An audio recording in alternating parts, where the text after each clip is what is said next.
성경 말씀 함께 보겠습니다. 에레미야서 제29장 10절에서 14절 그리고 33장 3절 읽겠습니다. 하나님께서 주신 말씀 함께 읽겠습니다. 나 주가 분명히 말한다. 내가 바빌로니아에서 70년을 다 채우고 나면 내가 너희를 돌아보아 너희를 이곳으로 다시 데리고 오기로 한 나의 은혜로운 약속을 너희에게 그대로 이루어 주겠다. 너희를 두고 계획하고 있는 일들은 오직 나만이 알고 있다. 내가 너희를 두고 계획하고 있는 일들은 재앙이 아니라 번영이다. 너희에게 미래에 대한 희망을 주려는 것이다. 나 주의 말이다. 너희가 나를 부르고 나에게 와서 기도하면 내가 너희의 호소를 들어주겠다. 너희가 나를 찾으면 나를 만날 것이다. 너희가 온전한 마음으로 나를 찾기만 하면 내가 너희를 만나 주겠다. 나 주의 말이다. 내가 너희를 포로 생활에서 돌아오게 하겠다. 내가 너희를 쫓아보냈던 세상의 모든 나라, 모든 지역에서 너희를 모아 오겠다. 내가 너희를 포로로 보냈으나 나는 너희를 그곳에서 너희의 고향으로 다시 데려오겠다. 나 주의 말이다. 내가 나를 부르면 내가 너에게 응답하겠고 내가 모르는 크고 놀라운 비밀을 너에게 알려주겠다. 아멘.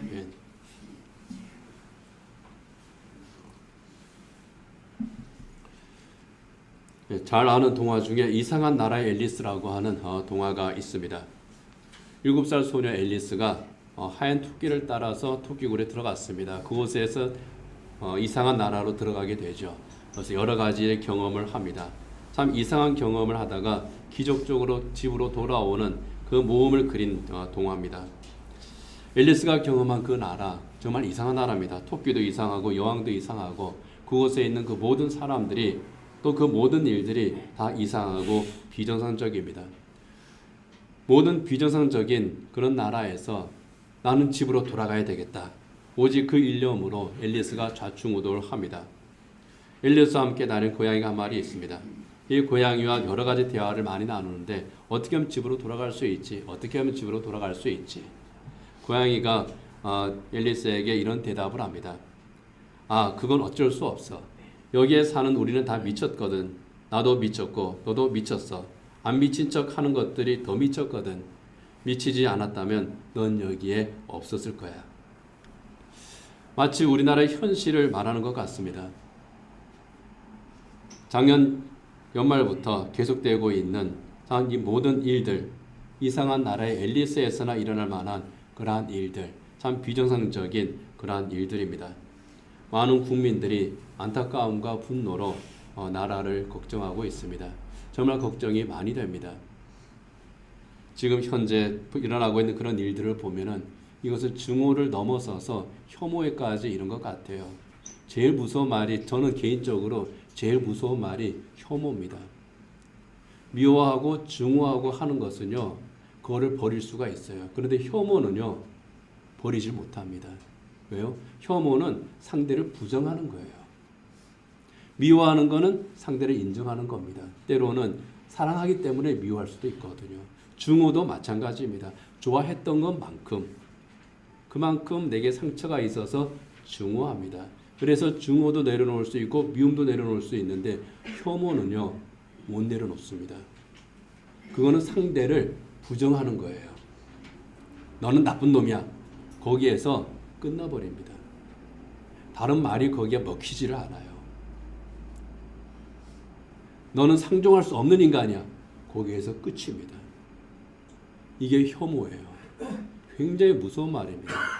이 세상에서 제일 무서운 단어 하나를 꼽으라 그러면 저는 혐오입니다. 그런데 지금 우리나라가 혐오의 늪에 빠져 있는 것 같아요. 너무 무섭습니다. 이 사태가 어떻게든 해결이 되겠죠. 시간이 가면은 어떻게든 해결이 될 겁니다. 그러나 그 이후에, 정말 그 이후에 어떻게 될 건가? 이 증오를 넘어선 이 혐오의 문화가 우리나라를 지배하게 되었을 때, 그때 우리나라의 모습, 참 안타깝습니다. 본문으로 돌아오겠습니다. 정말 안타까움과 분노로 국민들이 나라를 걱정하고 있죠. 부모가 자식을 걱정하고 하는 것이 그것이 정상인데 지금은 자식이 부모를 걱정하는 것과 같은 그러한 그런 형국입니다. 에레미야는 눈물의 선지자라고 하는 별명을 가졌습니다. 에레미야는 정말 날마다 울었던 사람입니다. 날마다 탄식했던 사람입니다. 그 에레미야의 마음이 오늘 하나님 앞에 나와서 예배하는 성도들 그리고 우리나라 국민들의 마음인 것 같습니다. 에레미야가 자기의 마음을 참 에레미야서 처음부터 끝까지 그 에레미야의 안타까운 마음이 들어있지만 대표적인 것 한번 두 절만 한번 함께 읽어보도록 하겠습니다. 에레미야서 9장 1절과 10절입니다. 살해된 나의 백성 나의 딸을 생각하면서 내가 낮이나 밤이나 울 수 있도록 누가 나의 머리를 물로 채워주고 나의 두 눈을 눈물샘이 되게 하여 주면 좋으련만 나는 산들을 보고 울며 탄식합니다. 광야의 초원을 바라보고 슬픈 노래를 읊겠습니다. 상당히 표현을 순화시켜서 그 번역을 했는데요. 여기에 누가 나의 머리를 물로 채워준다. 나의 두 눈을 눈물샘이 되게 하여 주면 좋으련만 이제 그랬지만 진짜 그렇게 됐다는 거예요. 내 머리에 물이 가득 찼다고는 눈물로 가득 찼다는 겁니다. 근심으로 가득 찼다는 거예요. 그래서 눈을 뜨면은 그냥 내 눈에서 눈물이 나올 수밖에 없는 그런 안타까움.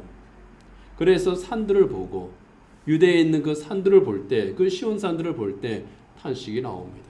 광야의 초원을 바라볼 때 슬픈 노래가 나옵니다. 그게 에레미야의 심정입니다. 하나님을 떠난 이스라엘, 범죄하고 악을 행하는 그 이스라엘을 볼 때에 하나님께서 그들을 그대로 두지 않고 하나님께서 그들을 책망하고 심판하고 마침내 거기에서 돌이키지 않으면 너희는 멸망할 것이다. 이것을 하나님께서 에레미야를 통해서 예언하고 예고하고 또 예고했음에도 불구하고 돌이키지 않는 그들 마침내 멸망의 길을 간 바로 그들을 볼 때에 눈물이 날 수밖에 없다는 겁니다. 산들을 보고 울고 광야의 초원을 보면서 탄식했던 에레미야입니다. 에레미야는 그렇게 울면서 하나님의 심판을 경고했지만 에레미야의 조국 유다 왕국 깨닫지 못합니다. 유다 왕국보다 먼저 멸망한 나라가 있습니다. 북쪽 이스라엘 왕국입니다. 같은 핏줄이에요. 같은 이스라엘이 남북으로 나뉜 겁니다. 그런데 그들이 간 길은 똑같아요.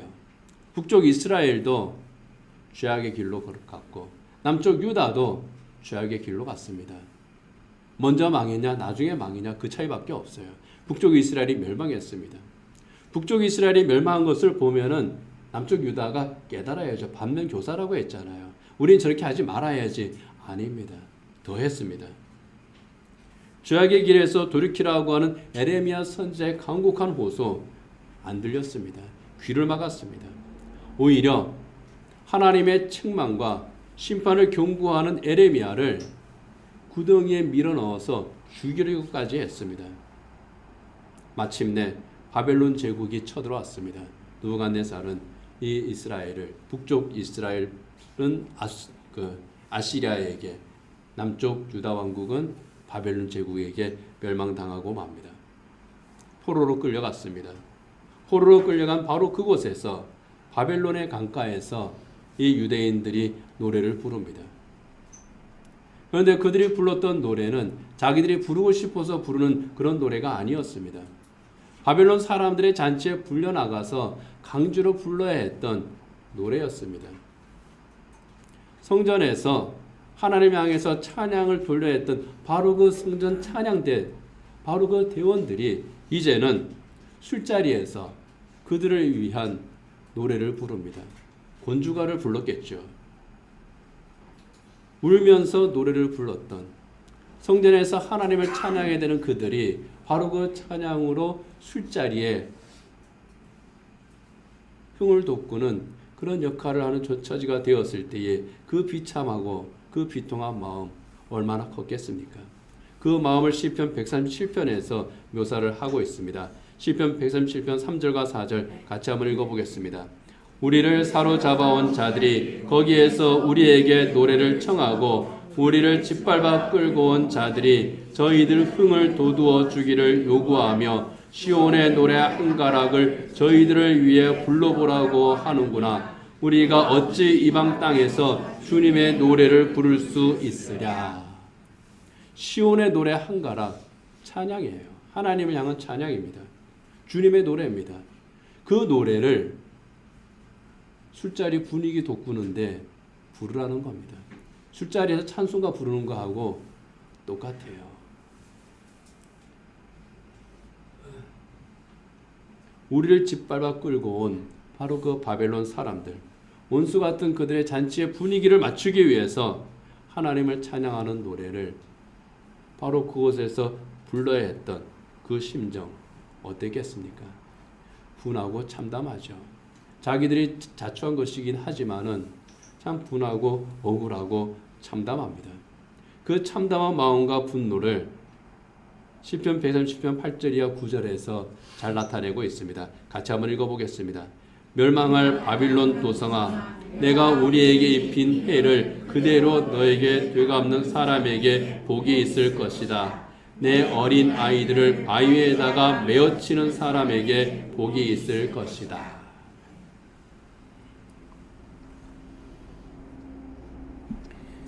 내 어린 아이들, 바벨론 제국의 후손들입니다. 그 어린애들이에요. 그 어린애들을 바위에다가 메어치는 사람에게 복이 있을 것이다. 저주입니다. 어린애기를 바위에다가 메어치면 어떻게 됩니까? 죽잖아요. 저 원수의 자식들을 죽이는 자에게 복이 있을 것이다. 뭐 실제로 그렇게 이제 하지는 못했겠죠. 그만큼 여기에 증오의 감정이 들끓었다는 겁니다. 후손에 대해서 저주할 정도로 증오가 깊었던, 그만큼 낙심이 깊었던 것이 바벨론의 포로로 끌려간 그 유대인들의 심정이었습니다. 그만큼 절망적이었습니다. 하나님의 말씀에 불순종하고 범죄하는 그 이스라엘 민족을 향해서 에레미야는 눈물을 흘리면서 경고했습니다. 그때에는 듣지 않았습니다. 그때에는 에레미야의 심정도 이해하지 않았습니다. 오히려 에레미야를 미워했습니다. 그런데 그들은 이제 스스로 눈물을 흘립니다. 후회 가운데에 슬픔의 노래를 부릅니다. 우리가 여기에서 성전에서 불러야 될 그 찬양을 이제 여기에서 부르게 되었구나. 다시 성전에 올라가 하나님께 찬양하고 싶다. 그 믿음의 자리를 회복하고 싶다 하는 그러한 마음의 표현이겠죠. 그런 비참한 처지에 빠졌던 이스라엘입니다. 그런데요, 그럼에도 불구하고 그런 처지였지만 그들은 희망을 잃지 않았습니다. 아이러니하게도 그들에게 희망을 준 것은요, 에레미야입니다. 그들이 그토록 미워했던, 그들이 그렇게 싫어했던, 그렇게 말을 듣고 싶지 않았던 에레미야 선지자가 했던 예언들입니다. 그 예언의 말씀들, 이것이 그들에게 희망을 준 거예요. 이것이 그들로 하여금 다시 일어설 수 있게 한 겁니다. 지금 우리나라의 여러 가지 모습들은 참 절망적입니다. 사실은요. 그러나 우리가 희망을 잃지 않는 것은 하나님께서 이스라엘에게 희망의 말씀을 주신 것처럼 또 우리에게 같은 말씀을 주시기 때문입니다. 그 말씀 가운데 하나가 바로 오늘 우리가 읽은 에레미야서 29장입니다. 오늘 보면 10절에서 에레미야는 하나님께서 그에게 주신 그 말씀을 이스라엘에게 전합니다. 같이 한번 읽겠습니다. 나 주가 분명히 말한다. 너희가 바빌로니아에서 70년을 다 채우고 나면 내가 너희를 돌아보아 너희를 이곳으로 다시 데리고 오기로 한 나의 은혜로운 약속을 너희에게 그대로 이루어 주겠다. 바벨론에 이미 포로로 끌려간 사람들이에요. 지금 비참한 처지에 있는 바로 그 사람들입니다. 그들에게 하나님의 약속이 있어. 하나님께서는 우리를 다시 회복시켜 주시는 하나님이셔. 70년을 채우고 나면 다시 예루살렘으로 돌아가게 하셔. 이 예언의 말씀은요, 바벨론의 멸망당하기 직전에 예레미야를 통해서 하신 그 약속입니다. 예레미야서 24장 5절 6절에서요, 하나님께서 말씀합니다. 같이 한번 읽겠습니다. 나 주 이스라엘의 하나님이 말한다. 내가 이곳에서 바빌로니아 사람의 땅으로 내쫓은 유다의 포로들을 이 좋은 무화과처럼 잘 돌보아 주겠다. 내가 그들을 지켜보면서 잘 되게 하고 다시 이 땅으로 데려오겠다. 내가 그들을 세우고 헐지 않겠으며 내가 그들을 심고 뽑지 않겠다.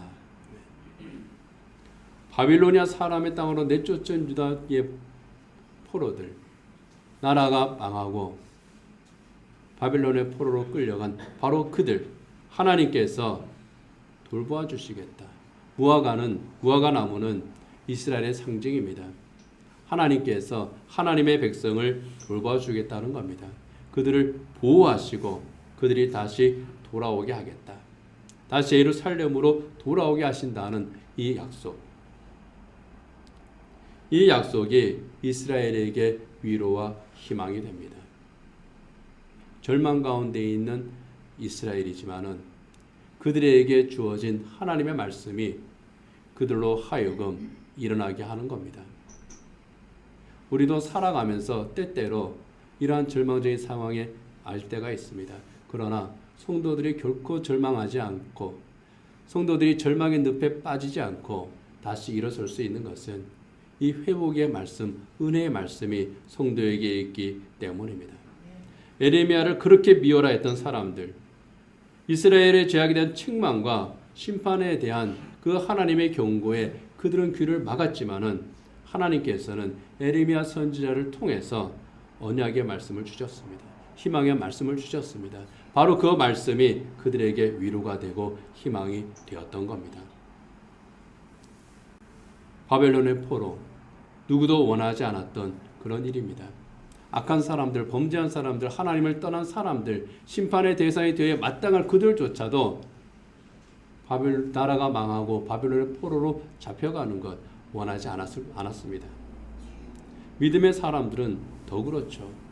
억울하죠. 다니엘 같은 사람, 에스더 같은 사람, 스룹바벨 같은 사람, 스룹바벨이 후대의 사람이지만요. 그 믿음의 사람들 참 억울합니다. 근데 그들도 포로가 됐습니다. 자기 죄 때문이 아닙니다. 다른 이들의 죄 때문이에요. 지도자들의 죄 때문입니다. 그런데 나라가 망했습니다. 죄는 지도자들이 지었는데, 권력자들이 지었는데 이 믿음이 좋은 사람들이 포로가 됐습니다. 포로로 끌려가면서 이렇게 탄식했을지도 모르겠습니다. 하나님, 저 죄가 없잖아요. 나는 믿음을 지키며 살았잖아요. 나는 정말 선하게 살았잖아요. 그런데 왜 내가 이런 일을 당해야 되죠? 왜 내가 포로가 되어야 되죠? 그렇게 원망할 수도 있었을 겁니다. 그러나 우리가 알듯이, 다니엘과 그 세 친구에게서 우리가 알듯이 그들은 낙심하지 않습니다. 하나님의 약속을 믿습니다. 예레미야의 편지를 읽고 힘을 얻습니다. 다니엘서 9장에 보면은 다니엘이 예레미야의 예언을 알고 있었다는 것을 우리는 또 알 수 있습니다. 다니엘 9장 1절이야 3절 같이 한번 읽어보겠습니다. 메대 족속 아하수에로의 아들 다리우스가 바빌로니아 나라의 왕이 된 첫 해, 곧 그가 통치한 첫 해에 나 다니엘은 거룩한 책들을 공부하면서 주님께서 예레미야 예언자에게 하신 말씀, 곧 예루살렘이 70년 동안 황폐한 상태로 있을 것을 생각하여 보았다. 응답을 들으려고 나는 금식을 하면서 베옷을 걸치고 제를 깔고 앉아서 하나님께 기도를 드리면서 간구하였다. 여기에 거룩한 책들, 이것은 율법책과 또 선지자를 통해서 주신 그 모든 말씀들입니다.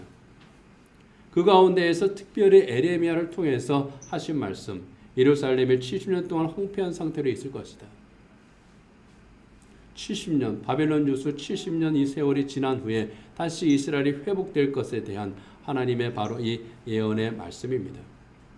다니엘을 비롯한 이 믿음의 사람들이 바벨론의 포로 생활에서 그 고난의 세월에서 좌절하지 않고 오히려 믿음을 지키고 다시 일어나고 성공할 수 있었던 것, 그것은 하나님께서 주신 약속의 말씀들을 항상 기억했기 때문입니다. 그 말씀을 가슴에 품고 기도했기 때문입니다. 나는 금식을 하면서 벼슬 걸치고 재를 깔고 앉아서 하나님 앞에 기도했다. 왜? 나는 하나님의 응답을 듣고 싶어서 그랬다. 하나님께서 나에게 무슨 말씀을 하시려고 하는지 내가 하나님 앞에 기도했다는 겁니다. 금식하고 벼슬 걸치고 재를 깔고 앉아서 기도했다고 하는 것은 하나님 앞에 간절한 기도, 정말 하나님 내 간절한 기도를 들어주십시오 하는 그 눈물의 기도를 하나님 앞에 드렸음을 의미합니다. 하나님 앞에 그렇게 엎드려서 하나님 앞에 나아가서 하나님 앞에 기도한 사람들, 그들이 이 희망의 메시지를 지켰고 하나님께서는 그들을 통해서 또 그들의 후손을 통해서 이스라엘이 다시 회복되게 하신 겁니다. 이 회복에 대해서 오늘 본문에서는 하나님께서 무엇이 회복될 것인지 그리고 어떻게 회복될 것인지에 대해서 말씀을 하십니다. 11절 같이 한번 읽겠습니다. 너희를 두고 계획하고 있는 일들은 오직 나만이 알고 있다. 내가 너희를 두고 계획하고 있는 일들은 재앙이 아니라 번영이다. 너희에게 미래에 대한 희망을 주려는 것이다. 나 주의 말이다. 하나님의 계획이 있다는 겁니다. 내가 너희를 두고 계획하고 있는 일들이 있다. 그것은 재앙이 아니라 번영이다. 재앙이 아니라 축복이다. 재앙이 아니라 하나님의 평화다. 이것이 바로 하나님의 계획입니다. 작게는 이스라엘의 회복입니다. 크게는 하나님의 놀라운 구원 계획입니다. 새로운 이스라엘을 향한 하나님의 구원 계획입니다. 하나님께서 예수 그리스도를 이 세상에 보내셔서 모든 죄인들을, 이스라엘이 하나님을 거역한 것처럼 하나님을 거역한 모든 죄인들을 구원하고자 하시는 그 하나님의 놀라운 구원 계획, 크게는 바로 그 하나님의 구원 계획이죠. 모든 인류에 대한 하나님의 구원 계획. 작게는 이 이스라엘에 대한, 이스라엘의 회복에 대한 하나님의 구원 계획입니다. 그 구원 계획의 본질은 재앙과 절망이 아니라는 겁니다. 평안과 미래에 대한 희망이라는 겁니다. 하나님께서 주시는 참된 성공에 대한 그런 비전이라는 겁니다. 바로 그것이 하나님의 계획입니다. 바빌론 유수의 포로로 끌려간 이스라엘을 향한 하나님의 계획이고, 오늘 이 나라를 위한 하나님의 계획이고, 교회를 향한 하나님의 계획이고, 우리 성도들의 삶을 향한 그 모든 하나님의 계획입니다. 그렇기 때문에 하나님 앞에 나오라는 겁니다. 이 하나님의 계획이 무엇인지 듣고 하나님의 계획이 어떻게 이루어져 가는지 그것을 알고 싶다면 하나님 앞에 나오라는 겁니다. 그것이 오늘 본문 12절이와 14절입니다. 같이 한번 읽겠습니다. 너희가 나를 부르고 나에게 와서 기도하면 내가 너희의 호소를 들어주겠다. 너희가 나를 찾으면 나를 만날 것이다. 너희가 온전한 마음으로 나를 찾기만 하면 내가 너희를 만나 주겠다. 나 주의 말이다. 내가 너희를 포로 생활에서 돌아오게 하겠다. 내가 너희를 쫓아보냈던 세상의 모든 나라, 모든 지역에서 너희를 모아오겠다. 내가 너희를 포로로 보냈으나 나는 너희를 그곳에서 너희의 고향으로 다시 데려오겠다. 나 주의 말이다. 나 주의 말이다. 하나님의 말씀이라는 거예요. 하나님의 언약이라는 겁니다. 나를 부른다고 하는 것은 하나님의 이름을 부르는 겁니다. 하나님의 이름을 부르면 하나님께서 대답하시겠다는 거예요. 어디에 있든지 어떤 환경에 있든지 하나님의 이름을 부르면 그래? 하고 대답하시겠다는 거예요. 마치 자식이 부모의 이름을 부를 때에 엄마, 아빠 하고 부를 때에 바로 대답하는 것처럼 하나님께서 대답하시겠다고 하는 겁니다. 온전한 마음은 하나님을 아는 마음이에요. 하나님을 알고자 하는 것으로 충만한 바로 그 마음입니다. 그 마음으로 하나님을 찾으면 하나님께서는 하나님의 이름을 부를 때 들어주시고 하나님을 찾을 때에 만나주시고 그리고 하나님께서 하나님의 계획을 이루신다는 겁니다. 액션을 취하신다는 거예요. 내가 너희를 포로 생활에서 돌아오게 하겠다. 내가 너희를 포로로 보냈으나 그곳에서 다시 고향으로 돌아오게 하겠다. 하나님께서 포로로 보내신 것은 아니죠. 사실은요. 자기들이 자초한 겁니다. 그럼에도 불구하고 하나님께서는 내가 너희를 그곳에 보낸 거야 라고 말씀합니다. 하나님께서 내가 너희를 그곳으로 보낸 거야 라고 하시는 거는요. 야, 잘됐다, 쌤통이다 그런 뜻이 아닙니다. 책임지신다는 뜻이에요. 내가 너희를 보낸 거야. 허락한 거야. 내가 너희를 다시 돌아오게 하기 위해서 허락한 거야.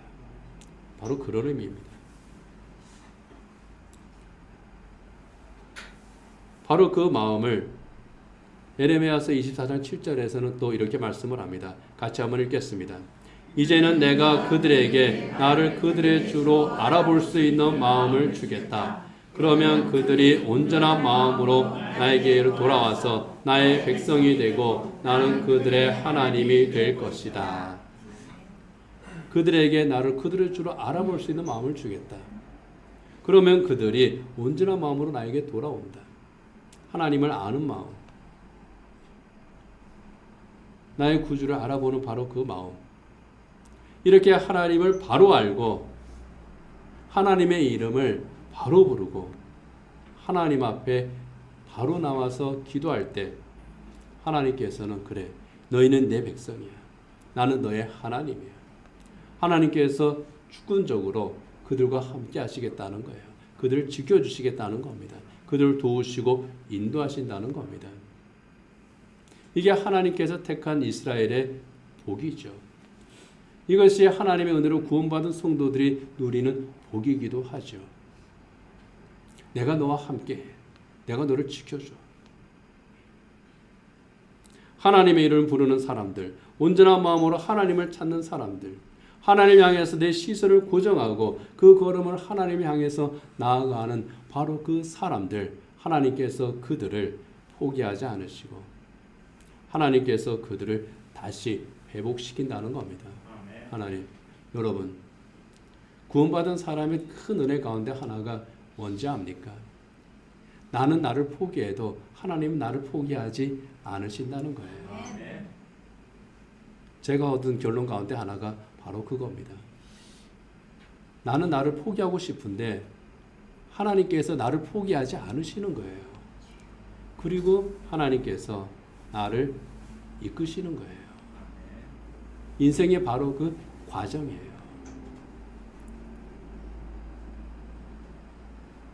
그렇게 내 몸과 마음과 정성을 다해서 하나님의 이름을 부르면서 하나님 앞에 나아갈 때 하나님의 선하심과 의로우심을 의지하면서 하나님께 간구할 때 하나님께서 그래? 너가 내 이름을 불렀어? 그래, 나 여기 있어. 너 나를 찾아왔어? 아, 그래, 나 여기 있어. 언제나 내가 있는 바로 그곳, 바로 그곳에서 함께 하시고 바로 그곳에서 우리의 손을 잡아주시는 하나님, 우리를 회복하게 하시는 하나님이시라 하는 겁니다. 너희가 서 있는 그 땅이 비록 지금은 절망의 땅이지만 그곳에서 하나님을 바라볼 때 그 땅은 절망의 땅이 아니야. 그러니 나를 바라보고 나에게 돌아와. 온전한 마음으로 나를 찾아. 그러면 절망이 아니라 소망을, 저주가 아니라 축복을, 멸망이 아니라 구원과 회복의 은혜를 내가 너희에게 베풀어 주마. 이것이 하나님께서 바벨론 유수, 그 참혹한 현실에 처한 절망의 땅에 있는 그 이스라엘을 향해서 하신 말씀입니다. 이 약속을 붙들고 있었던 사람들, 처음에 포로로 잡혀간 사람들 중에는 다니엘이 있습니다. 그 땅에서 태어나고 그 땅에서 자랐던 사람들, 스룹바벨이 있고 에스라가 있습니다. 이들이 그 약속을 붙들었습니다. 하나님께서 에레미야를 통해서 하신 그 언약대로 70년이 되었을 때에 전격적으로 역사에는 키루스죠. 고레스가 유대인들을 예루살렘으로 돌아오게 합니다. 1차, 2차, 3차에 걸친 귀환이 이루어집니다. 하나님의 언약을 믿고 기다렸던 사람들, 온전한 마음으로 하나님의 이름을 불렀던 사람들, 하나님 앞에 나아가 하나님 앞에 엎드렸던 바로 그 사람들이 예루살렘으로 돌아올 수 있었습니다. 설교 시작할 때 말씀드린 것처럼 오늘날 우리나라와 그리고 교회의 그 현실들을 보면은요, 증오와 혐오로 서로를 적대시하고 있는 그런 형국인 것 같아요. 주님께서 기뻐하시는 건 아닙니다. 어쩌면 바벨론의 포로로 잡혀간 이스라엘의 처지보다 어쩌면은 몸은 좀 더 편한지 모르겠지만은 더 심각할 수도 있겠다 싶습니다. 이럴 때에 교회가 그리스도인은 어떻게 해야 될 것인가? 우리가 개인적인 차원에서 그리고 또 이 대한민국이라고 하는 국가의 구성원의 차원에서 우리들이 해야 할 일들이 있습니다. 그 여러 가지는 우리가 선택하는 거죠. 그런데 여기에서 본질적인 것은 동일합니다. 바로 하나님께 나아가는 겁니다. 하나님의 은혜의 말씀, 하나님의 약속의 말씀을 붙들고 하나님 앞에 나아가는 겁니다. 바로 그때 필요한 것이 에레미야의 마음입니다. 에레미야가 왜 눈물을 흘렸습니까? 에레미야가 왜 하나님의 이름을 부르기를, 온전한 마음으로 하나님께 나아가기를 그렇게 요청을 했습니까? 하나님 안에만 살 길이 있기 때문입니다. 하나님께서 이 나라 이민족에게 긍휼을 베풀어 주시기를, 이 나라 이민족의 죄악을 고치시고 구원해 주시기를 우리는 간구해야 될 줄 믿습니다. C.S. 루이스라고 하는 사람 우리가 잘 알죠. 이 루이스가 이런 말을 했습니다. 하나님은 고난을 통해서 소리치신다. 고난은 하나님의 확성기다. 이 고난의 시기에 하나님께서 우리를 향해서 외치시는 그 말씀들이 있습니다. 우리를 향해서 소리를 지르고 계실지도 모릅니다. 하나님께서 우리를 향해서 지르고 계시는 그 소리를 우리는 들어야 될 줄 압니다. 에레미야를 통해서 하신 이 말씀을 통해서 우리는 하나님의 음성을 들어야 됩니다. 이스라엘은 바벨론 유수라고는 고난을 통해서 하나님의 소리를 들었습니다. 비로소 하나님 앞에 온전히 나아갈 수 있게 되었습니다. 그들은 역설적이게도 에레미야를 통해서, 그들이 미워했던 에레미야를 통해서 외치시는 하나님의 말씀에서 희망을 얻었습니다. 그런데 우리가 이 유대인들처럼 되어야 되겠습니까? 그렇게 우리가 나라를 잃어야 되겠습니까? 이 나라가 망하는 길로 가야 되겠습니까? 그래서는 안 되죠. 교회가 무너지는 길로 가야 되겠습니까? 국가는 사회적인 시스템이 완전히 통제력을 잃었다고 할 정도로 지금 돌아가는 것들이 한심스럽습니다. 교회는 또 어떻습니까? 성령의 능력을 잃어버린 교회. 바로 그러한 모습들입니다.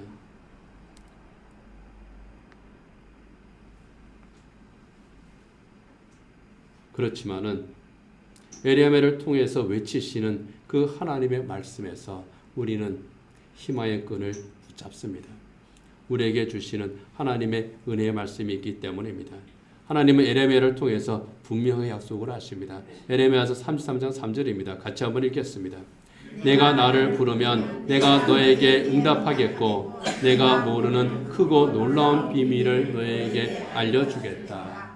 내가 나를 부르면 내가 너에게 응답하겠다. 내가 하나님 앞에 나와 기도할 때 하나님께서 응답하시는데 그것은 내가 모르는 크고 놀라운 비밀이라고 말씀을 합니다. 그 크고 놀라운 비밀은 에레미야 33장 6절이야 9절의 그 내용들입니다. 같이 한번 읽겠습니다.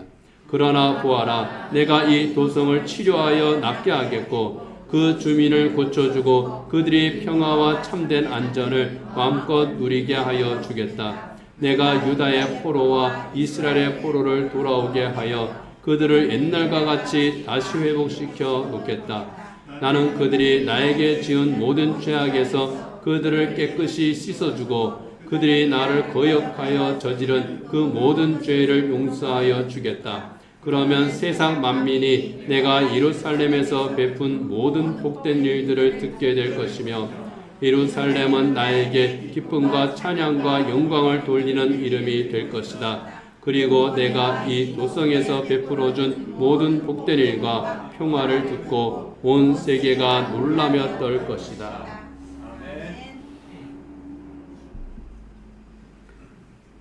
좀 길게 읽었지만은 여기에 키워드는요, 치유와 회복입니다. 하나님의 용서예요. 너의 그 모든 죄악을 깨끗이 씻어주겠다. 그 죄악들에서, 그 죄악의 징벌에서 하나님께서 깨끗하게 씻어주겠다. 너의 모든 죄를 용서하여 주겠다. 그리고 새 출발하게 해주겠다. 내가 너희를 회복시켜 주겠다. 옛날과 같이 다시 회복시키겠다.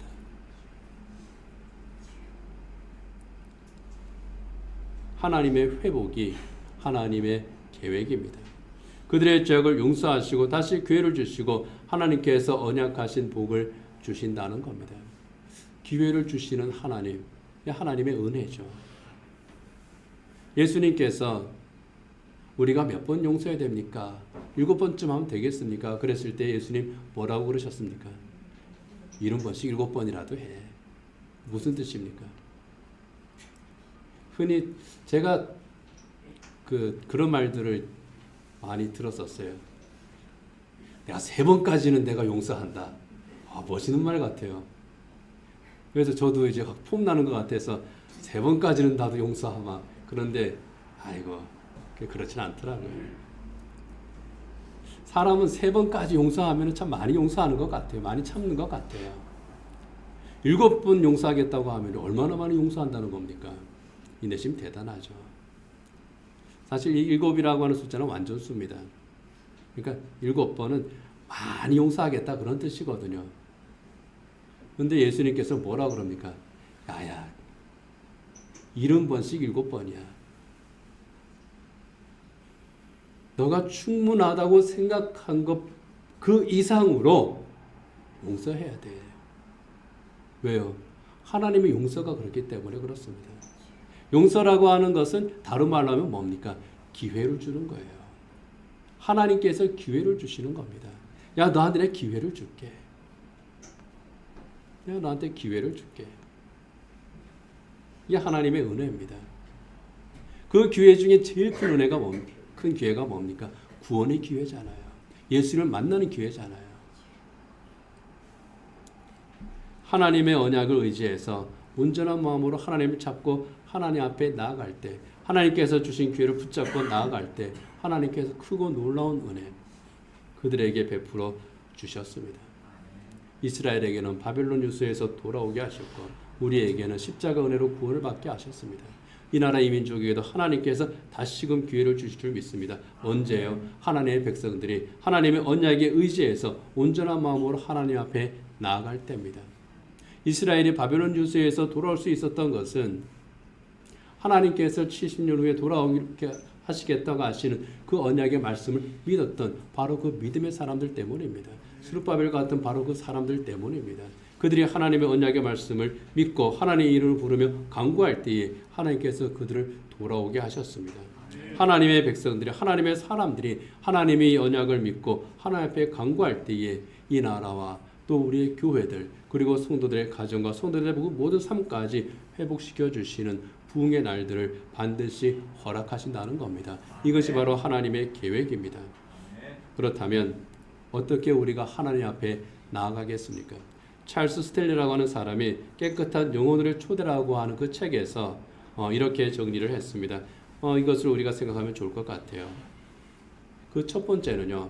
하나님께서 당신의 삶을 어떻게 엮어나가셨는지 살펴보며 지난 시간을 돌이켜보라 하는 겁니다. 하나님께서 내 삶을 지금까지 걸어온 내 삶을 어떻게 엮어나가셨는지 어떻게 하나님께서 그 가운데에서 일하셨는지 그것을 한번 돌아보라는 겁니다. 그리고 두 번째는 하나님에 대해서 깊이 생각해 보라는 거예요. 하나님의 위대하심과 하나님의 자비하심과 선하심이 나에게 어떤 일을 하셨는지 보는 겁니다. 하나님의 능력에 대해서 하나님의 그 사랑과 은혜에 대해서 생각하는 겁니다. 세 번째는 하나님의 약속을 기억하라고 하는 겁니다. 하나님께서 어떤 약속을 주셨는가? 이 나라 이 민족에게 주시는 그 약속, 이스라엘에게 주신 약속, 그리고 오늘 나에게 주시는 약속, 하나님께서는 어떤 약속을 나에게 주셨지? 하나님께서 주신 약속이 분명히 있었는데 내가 잊어버리지는 않았는지. 여러분, 하나님의 이름을 또 우리가 기억해야 되지만 하나님의 약속도 우리가 기억을 해야 됩니다. 성경을 통해서 주신 그 모든 놀라운 하나님의 은혜 약속들이 얼마나 많이 있습니까? 그 약속들을 하나하나 기억하는 겁니다. 기억하지 못하면 찾는 겁니다. 그리고 그 약속의 말씀에 의지해서 네 번째, 하나님께 요청하는 겁니다. 하나님께 간청하는 겁니다. 기도지요. 하나님 앞에 엎드리는 겁니다. 하나님 앞에 온전한 마음으로 간구하는 겁니다. 내 지나간 그 모든 시간 동안 하나님께서 우리의 삶을 정말 어떻게 엮어나가셨는가? 하루하루의 삶에 어떻게 역사하셨는가? 나를 향하신 하나님의 위대하심, 나에게 베풀으신 하나님의 자비, 하나님의 그 선하심이 어떤 것이었는가? 묵상하는 겁니다.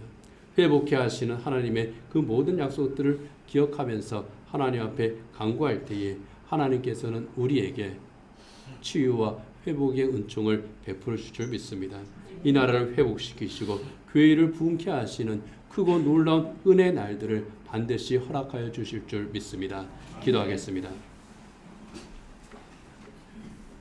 하나님 아버지, 지금 이 나라의 여러 가지 모습을 볼 때에 참 안타깝습니다.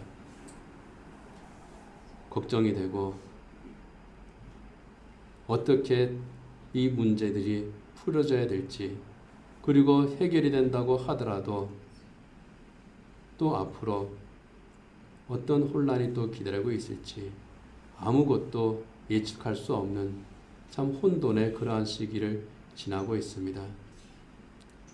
그럼에도 불구하고 감사한 것은 이 나라가 그래도 평화를 유지하고 안정을 유지하고 있다고 하는 사실입니다. 하나님, 혼돈스럽지만은 그래도 질서가 지켜지고 있는 그런 것들에 대해 하나님 앞에 감사합니다. 그러나 그러면서도 정말 마음이 무거운 것은 이 일을 지혜롭게 해결해 나갈 수 있는 그런 이들이, 또 그런 위치에 있는 그런 이들이 분명히 있어야 함에도 보이지 않는다고 하는 사실입니다. 오직 하나님의 자비하심에 의지할 뿐입니다. 하나님, 저희를 도와 주시옵소서. 바빌론 유수 포로로 끌려간 그 이스라엘이 하나님의 언약의 말씀을 기억했을 때에 그들이 절망 가운데에서 희망을 얻었고 그들이 다시 회복의 은혜를 누릴 수 있었음을 저희들이 봅니다. 하나님, 하나님의 말씀 가운데에 저희들이 다시금 희망을 얻기를 원합니다.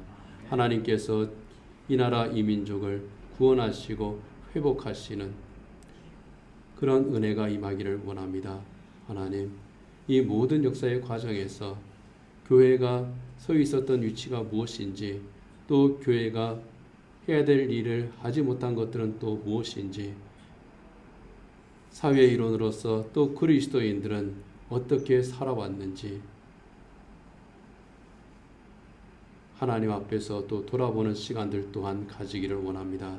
그 가운데에서 하나님의 뜻을 저희들이 구하게 하옵소서.